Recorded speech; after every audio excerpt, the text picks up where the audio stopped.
friends, मैं Meena Pandey. Welcome back to my channel Sargit Vlog. My name is Roland Lozo from Canada. I am eating this Indian food. It's very lovely and good. It's unbelievable. You guys should try it. Go to her channel, subscribe to her channel. Served with love. Friends, मैंने ये आलू और लिलवा से ये pancake बना के तैयार किया है. इस तरीके से बनाएंगे ना, बड़े और बच्चों सबको बहुत ही पसंद आएगा. तो आइए बना लेते हैं. मैंने लिलवा लिया है. आप चाहिए तो इसमें जो हरा अरहर का आता है ना, अरहर की फली आती है, उसको ले सकते हो. मटर ले सकते हो, आपकी चॉइस है जो भी लेना चाहो. मैंने लिलवा लिया है. तो लिलवा एक बेसिकली फली है, तो फली के दाने निकाल के स्टोर किए रहते हैं. तो ये मेरा फ्रोज़न है. इसको मैं आलू के साथ उबाल लेती हूँ. तो मैंने हाफ कप लिलवा ले लिया है, जो कि मेरा उबल के इस तरीके से हो गया है. इसको ऐसे एक दाना लेके दबा रही हूँ ना, तो इस तरीके से ये देखिए. और आलू भी मैंने काट के उबाल लिया है, क्योंकि छीलने का कोई झंझट नहीं चाहिए मुझे, इसलिए मैंने काट के दोनों एक साथ में ही खुले में ही इसको उबाल लिया है. अगर खुले में हम उबालेंगे ना, तो हम चेक कर सकते हैं कि कितना हमें पकाना है. इसको हमें 100% नहीं पकाना होता है, नहीं तो क्या आलू जो है पानी सोख लेता है. कुछ भी आप बनाएंगे तो गीला गीला सा बनेगा. तो इससे अच्छा है कि अगर हम खुले में पकाएंगे तो हम चेक करते रहेंगे कि आलू हमें कितना पका हुआ होना चाहिए. तो आलू भी हमारा पक चुका है. तो इन दोनों को मैं क्रश कर लेती हूँ. आप चाहिए तो इसको मिक्सी जार में डाल के पीस लो, या फिर जो पाव भाजी मैशर आता है ना, अभी गर्मा गर्म है, तो पाव भाजी मैशर से भी ये अच्छे तरीके से मिक्स हो जाएगा. एक भी गांठे नहीं है, अच्छे तरीके से मिक्स हो गया है. 1 टेबल स्पून में गार्लिक जिंजर का पेस्ट डाल दिया है. 1 हरी मिर्ची काट लिया है, इसको डाल देती हूँ. मैंने ढेर सारा धनिया पत्ती काट लिया है, अगर है तो ज़रूर डालिएगा, इससे टेस्ट बहुत अच्छा आता है. 1 टीस्पून धनिया पाउडर डाल रही हूँ. आप अपने अकॉर्डिंग मसाले कम ज़्यादा कर सकते हो. हाफ टी स्पून जीरा डाल रही हूँ. टेस्ट के अकॉर्डिंग नमक डाल देती हूँ. 1 टीस्पून काश्मीरी लाल मिर्च पाउडर डाल रहे हैं, इससे कलर बहुत अच्छा आएगा. थोड़ी सी कसूरी मेथी डाल देती हूँ, इससे भी टेस्ट बहुत अच्छा आता है. हाफ टी स्पून अमचूर पाउडर डाल रही हूँ खट्टा करने के लिए. आप अगर अमचूर पाउडर नहीं पसंद करते तो नींबू का जूस भी डाल सकते हो. हाफ टी स्पून में किचन किंग मसाला डाल रही हूँ. अभी सभी कुछ इसमें मैंने डाल दिया है. ये देखिए, ये हमारा मसाला बनके तैयार हो गया, बिल्कुल परफेक्ट बना है. आप चाहिए इसकी कचौड़ी बना लीजिए. इसका आप आलू का पराठा बनाते हैं, आप इसका पराठा भी बना सकते हैं, लेकिन मैं इसका पैनकेक बनाऊंगी. तो वीडियो में बने रहिए तो पता चलेगा किस तरीके से मैं बना के तैयार करूंगी. मैंने प्याज का यूज़ नहीं किया है. आप चाहिए तो बारीक बारीक प्याज काट के डाल सकते हो, या फिर बारीक बारीक काट के और उसको प्याज को आप तेल में फ्राई करके भी डाल सकते हो, उससे भी टेस्ट बहुत अच्छा आएगा. मसाला बन के तैयार हो गया. इसको ऐसे कवर करके साइड में कर देती हूँ, और इसके लिए मैं आटा तैयार कर लेती हूँ. आटा बनाने के लिए मैंने 1.5 कप गेहूं का आटा लिया है. मैं मैदा नहीं यूज़ कर रही हूँ. आप चाहिए तो हाफ मैदा और आटा दोनों भी यूज़ कर सकते हो. हाफ टी स्पून अजवाइन लिया है, इसको क्रश करके डाल देती हूँ. आटे के टेस्ट के अकॉर्डिंग नमक डाल देती हूँ, क्योंकि जो मसाला तैयार किया उसमें भी मैंने नमक डाला है. आटे में 1 टेबल स्पून में रिफाइंड ऑयल डाल रही हूँ. हल्के हाथ मिक्स कर देते हैं. जैसे हम स्टफ पराठा के लिए बनाते हैं डो ना, उसी तरीके का डो हमें बना के तैयार करना है. थोड़ा थोड़ा पानी डाल के मैं आटा बना लेती हूँ. इकट्ठा होने लगा है, बस इसको मसल के मैं सॉफ्ट डो तैयार कर लेती हूँ. आटा हमारा बन के तैयार हो गया है. कवर कर देती हूँ. 10 मिनट इसको रेस्ट दूंगी. 10 मिनट में मेरा आटा सेट हो जाएगा. आटा रखे हुए 10 मिनट हो गया. मैं हाथ में हल्का सा तेल लगा के इसको ऐसे ग्रीस कर देती हूँ, और थोड़ा सा हाथ लगा दूंगी ना, तो अच्छे तरीके से सेट हो जाएगा. और आटा हमारा सेट हो चुका है.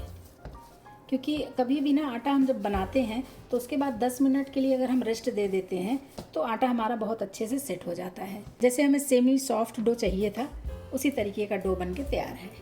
पेड़ा इसे तोड़ लिया है. तो मैंने इसको सूखे आटे में डस्ट किया है. इसको मैं रोटी के जैसे बड़ा सा बेल लेती हूँ. छोटा बड़ा जैसे भी आपको बेलना है, आप उस हिसाब से बेल सकते हो. तो क्योंकि आटा में जो पेड़ा मैंने लिया था वो मैंने मोटा लिया था, तो इसलिए मैं बड़ा सा बेल रही हूँ. आप छोटे छोटे बनाना चाहते हो तो आप छोटा भी बना सकते हो. जितनी मोटी रोटी होती है उसी टाइप का मैंने बेला है, ज़्यादा इसको मोटा नहीं बेला है मैंने. जो मैंने आलू का मसाला बना के तैयार किया है ना, इसको जितना भी आपको भरना है कम ज़्यादा कर सकते हो. पूरे रोटी पे हमें इसको फैलाना है. इसका एक पतला सा लेयर मैं पूरी रोटी पे फैला देती हूँ. चाहे तो स्पून की मदद से या हाथ की मदद से, कोई फ़र्क नहीं पड़ता है. तो इस तरीके से पूरी रोटी पे हम फैला देंगे. एक पतला सा लेयर ऐसे कर देते हैं. तो ये देखिए, रोटी के ऊपर मैंने इसे अच्छे तरीके से इसको फैला दिया. एक पतला सा लेयर ऐसे डाला है. अब हाथ को धो लेती हूँ, क्योंकि ये मसाले हाथ में लगे हुए हैं ना. हाथ धोना भी बहुत ज़रूरी है फ्रेंड्स, क्योंकि ये जो आटा है हमारा वाइट कलर का है, और मसाले में देख रहे हैं थोड़ा कलर लग रहा है ना, तो इसलिए हाथ धोना बहुत ज़रूरी है. तो अभी इसको हमें दबाते हुए रोल बनाना है. देख रहे हैं ना मैं किस तरीके से दबा रही हूँ। बस इसी तरीके से ऐसे दबाते हुए पूरा रोल बना देना है। बीच में बिल्कुल भी जगह नहीं रहना चाहिए, या जैसे एयर भर जाता है ना, तो एयर नहीं भरना चाहिए। बहुत इजी से बन जाता है, सबको बहुत ही पसंद आएगा। ये देखिए ये मेरा बन गया। तो अभी इसको मैं ऐसे घुमा देती हूँ ताकि ये जो है एकदम टाइट हो जाए। तो ये रोल हो गया और मैंने इसको अच्छे से घुमा दिया, सेट भी हो गया है। तो मैं इस तरीके से इसको कट करूँगी। तो मैं ये देखिए कुछ इस तरीके से काट रही हूँ। बहुत बड़े या बहुत छोटे नहीं बनाना है। मैं आपको एक बीच से उठा के दिखाती हूँ। ये देख रहे हैं, ये पूरा ऐसे परत परत दिख रहा है ना, तो बस ऐसे ही होना चाहिए। अभी इसको हमें ऐसे लेके क्या करना है, इसको बस ऐसे दबा देना है। ये देखिए कुछ इस तरीके से। तो मैं बेलूँगी क्योंकि इतना मोटा मुझे नहीं बनाना है, मुझे पैन केक बनाना है, तो इसलिए इसको मैं बेल लूँगी। दूसरा भी मैं दिखाती हूँ। ये हो गया ना, तो इसी तरीके से बस ऐसे ही मैं प्रेस कर देती हूँ। बस इसको बेल लेंगे तो ये थोड़ा सा बड़ा बड़ा सा हो जाएगा। 7 पीस बन के तैयार हो गया। अब इसको मैं आपको बेल के दिखाती हूँ। प्लेटफॉर्म पे थोड़ा सा मैंने मैदा या आटा जो भी डस्ट करना है आप डस्ट कर लो, ऊपर से हल्का से ऐसे डाल देती हूँ। अभी इसको बहुत ज़्यादा बड़ा नहीं बेलना है, बस ऐसे हल्का से, ये देखिए दबा दूँगी ना, हल्के हाथ से बेलन से बेलना है।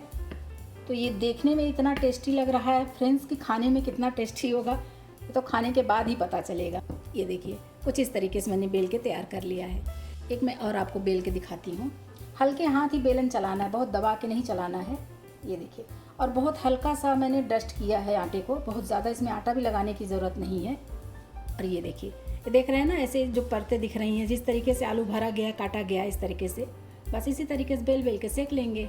तो ये देखिए फ्रेंड्स, मैंने इस तरीके से बेल लिया है। अभी इसको मैं सेक लेती हूँ। इसी पे मैं हल्का सा तेल डाल देती हूँ क्योंकि मुझे सैलो फ्राई भी नहीं करना है और डीप फ्राई भी नहीं करना है। बस इसी पे मैं डाल देती हूँ। 1 2 3 जितना भी आपके इस पैन में आ जाएगा उतना डाल के सेक लो। इसको चेक करते रहना होगा। दूसरी तरफ अगर पक जाता है तो हमें ऐसे पलट देना है। मैं एक पलट के देख लेती हूँ। ये देखिए हल्का सा सेक गया है ना। बस इसी तरीके से दोनों तरफ हम पलट लेंगे, उसके बाद फिर हम इसको क्रिस्पी करेंगे। नहीं तो अगर एक तरफ क्रिस्पी हो जाता है तो दूसरी तरफ क्रिस्पी नहीं होगा। ये देखिए पलट दिया, हल्का हल्का दोनों तरफ से सेक जाएगा, फिर इसको हम क्रिस्पी करारे करके सेक लेंगे। आप चाहिए तो इसको माइक्रोवेव में बेक कर सकते हो, तो बिस्किट के जैसा हो जाएगा, या आप एयर फ्राई में भी कर सकते हो, उसमें भी बिस्किट के जैसे क्रिस्पी हो जाएगा। इस तरीके से पैन में भी इसको सेक सकते हो। बहुत ही टेस्टी बनेगा फ्रेंड्स, बच्चों को तो बहुत ही पसंद आएगा। इस तरीके से एक बार बना के ट्राई करिएगा, मज़ा आ जाएगा खा के। तो दूसरी तरफ भी हल्का सा मैं ऐसे तेल लगा दे रही हूँ। आप चाहिए तो इसको डीप फ्राई भी कर सकते हो, लेकिन इसको अगर ऐसे हल्का तेल लगाएंगे ना तो हेल्दी भी होगा, क्योंकि देखिए तो आजकल लोगों को तेल खाना कम पसंद आता है। तो क्रिस्पी भी होगा और हेल्दी भी होगा और फटाफट बन भी जाएगा। तो बस इसी तरीके से मैं दोनों तरफ तेल लगा के इसको सेक लेती हूँ। दूसरी तरफ पलट दिया है, इधर भी मैं तेल लगा देती हूँ। बहुत थोड़ा थोड़ा सा लगाएंगे, बस इसको मैं ऐसे पकने देती हूँ। इसको एक बार मैं फिर से पलट लेती हूँ और देखिए ये क्रिस्पी हो रहा है। ऊपर से भी देखने में लग रहा है ना, अच्छे तरीके से ब्राउन भी हो रहा है, क्रिस्पी भी हो रहा है। तो बस इसे उलट पलट के इसको हम क्रिस्पी सेक लेंगे। देखिए इस साइड क्रिस्पी हो गया है, ये आवाज़ भी आ रही है ना, तो काफ़ी क्रिस्पी हो गया है। इसी तरीके से दोनों तरफ सेक लेंगे। बस ऐसे बनाते जाइए, सेकते जाइए और घर वालों को खिलाते जाइए। तो अभी ये तीनों हमारे सेक गए, इसको मैं निकाल लेती हूँ। इसी में मैं दूसरा बैच डाल के सेक लेती हूँ। तो फ्रेंड्स, मैंने ये आलू और लिलवा से ये पैन केक बना के तैयार किया है। इस तरीके से बनाएंगे ना, बड़े और बच्चों सबको बहुत ही पसंद आएगा। तो एक बार ज़रूर बना के ट्राई करिएगा। अगर आपको मेरी वीडियो पसंद आई हो तो लाइक और कमेंट्स करना बिल्कुल भी मत भूलना फ्रेंड्स। लास्ट तक मेरी वीडियो देखने के लिए थैंक यू।